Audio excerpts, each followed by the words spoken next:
Bersua kembali. Tambah baik daya saing perniagaan negara, Menteri Kewangan Tengku Datuk Seri Zafrul Tengku Abdul Aziz berkata bajet 2023 akan terus memberi fokus kepada sektor perusahaan mikro, kecil dan sederhana PMKS. Bajet 2023 juga akan memberi tumpuan dalam mewujudkan persekitaran perniagaan yang kondusif, mencapai ketahanan dan daya saing yang tinggi melalui penerapan teknologi yang inovatif serta menarik ataupun menaikkan taraf pembangunan modal insan dan tenaga kerja golongan PMKS di negara kita. Selain itu, otomasi dan pendigitalan juga akan terus diberi penekanan dalam bajet 2023 bagi membina daya tahan perniagaan PMKS. Tengku Datuk Seri Zafrul berkata demikian dalam majlis menandatangani perjanjian antara CIMB, Credit Guarantee Corporation Malaysia BH Berhad, CGC dan Syarikat Jaminan Pembiayaan Perniagaan SJPP di Ibu Negara.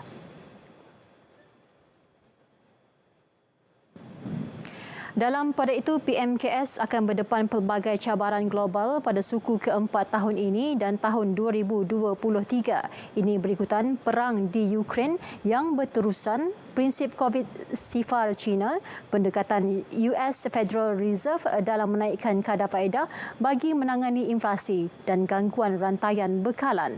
Justru Menteri Kewangan menyeru pemudahcara sektor perniagaan untuk terus membantu PMKS agar kekal bertahan dan bangkit semula.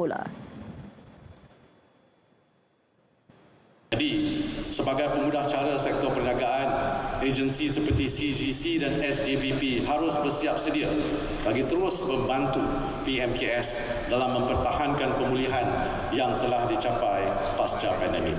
Pendigitalan juga penting dan perkara ini pastinya akan terus diberi penekanan di dalam bajet 2023. Walau apa cabaran sekalipun, seperti yang telah terbukti semasa zaman pandemik, insya-Allah kita akan capai keberhasilan positif melalui usaha sama kita membantu sektor perniagaan bertahan dan bangkit semula. Kuat berdiri pohon kerana akarnya, kuat akar kerana tanah. Itu perumpamaan bagi sektor pelancongan negara yang menjadi antara penyumbang utama keluaran dalam negara kasar KDNK. Ikuti laporan Suhail Muhammad Nur mengenai harapan penggiat industri pelancongan untuk bajet 2023. Saudara, pelancongan adalah industri perkhidmatan yang melibatkan kepelbagaian sektor ekonomi. Sekarang ini dunia dah baru jadi pelanggan-pelanggan pun dia punya keinginannya pun baru Jadi banyak benda-benda yang kita perlu tingkatkan. Contohnya logistik, in terms of kemudahan infrastruktur. Tak semestinya kita buat benda yang baru, tapi kita perbaiki kan. Dan juga in terms of contents. Pemain industri pelancongan berpandangan langkah pemulihan yang bakal dilaksana perlu mengambil kira keperluan mempromosi Malaysia di peringkat antarabangsa. So, harapan kita untuk bajet 2023 untuk kerajaan memberikan satu bajet untuk industri untuk to recover actually.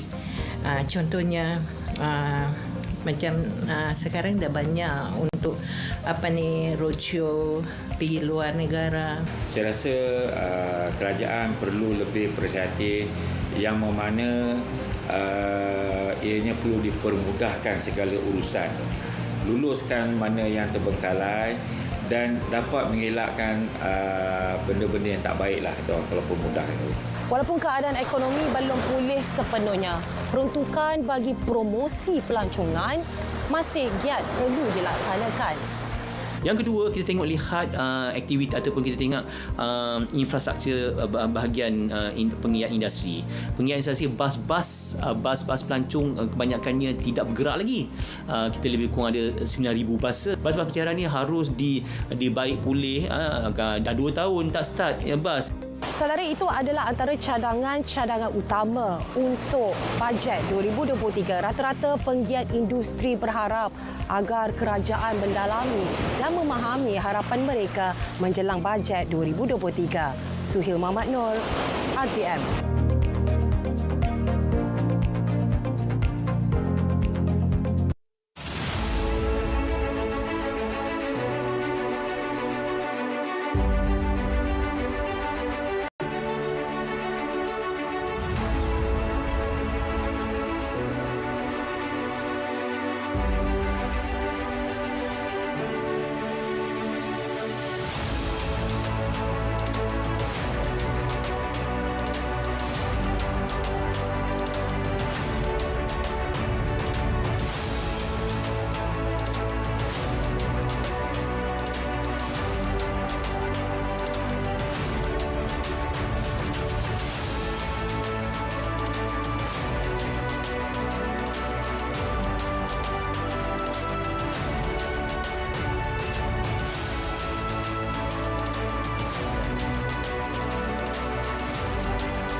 keselamatan banjir.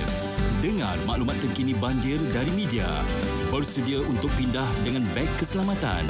Segera berpindah ke pusat pemindahan apabila diarahkan. Berpindah awal sebelum banjir lebih teruk. Ikut laluan ditentukan. Laluan singkat mungkin terhalang. Pergi ke tempat tinggi dan selamat. Jangan biarkan kanak-kanak bermain air banjir. Jangan berenang atau berjalan melalui air yang deras. Jalan dalam air menggunakan kayu untuk periksa kedalaman air. Jangan sentuh peralatan elektrik, kabel atau wayar.